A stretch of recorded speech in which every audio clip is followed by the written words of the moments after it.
উচ্ছে বাবু উচ্ছের কালে উচ্ছে দিয়ে ডাল সব রেসিপিতে শেয়ার করলাম। আজকে একদম সিম্পল হবে, কোনো মশলাপাতি ছাড়া উচ্ছে রেসিপি তোমাদের সঙ্গে শেয়ার করবো। তো তার জন্য প্রথমে উচ্ছেগুলো কেটে নিয়েছি, এইদিকে কিন্তু আলু কেটে নিয়েছি। আলুটা আমি একটু সিদ্ধ করে নিয়েছি, তোমরা সিদ্ধ নাও কিন্তু করতে পারো। আসলে অন্যদিকে ভাত হচ্ছে, ওদের ভাতের মধ্যে আলু দুটো দিয়ে দিচ্ছিলাম যাতে রান্নাটা একটু তাড়াতাড়ি হয়।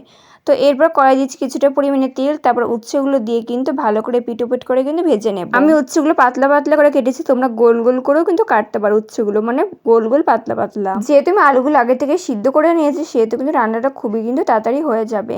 তবে আলুগুলো তোমরা চাইলে আলাদা করে ভেজে নিতে পারো, আমি কিন্তু শুধু উচ্ছেগুলো আলাদা করে ভেজেছি। তবে উচ্ছেগুলো কিন্তু কড়া করে ভাজবে না, উচ্ছেগুলো ভেজে উচ্ছেগুলো সাইডে রেখে মাঝখানে কিন্তু আমি দিয়ে দিয়েছি কিছুটা পরিমাণে সরষে দিয়েছি, চেরা একটা কাঁচা লঙ্কা। তারপর তার মধ্যে সিদ্ধ করে রাখা আলুগুলো দিয়ে কিন্তু ভালো করে কিন্তু সবকিছু একসঙ্গে ভেজে নেব। আলু ভাজার সময় কিন্তু এর মধ্যে সামান্য পরিমাণে লবণ হলুদ দিয়ে একটু ভালো করে কিন্তু ভেজে নিতে হবে। এখানে কিন্তু ফোড়নে কিন্তু আমি সরষে ব্যবহার করেছি।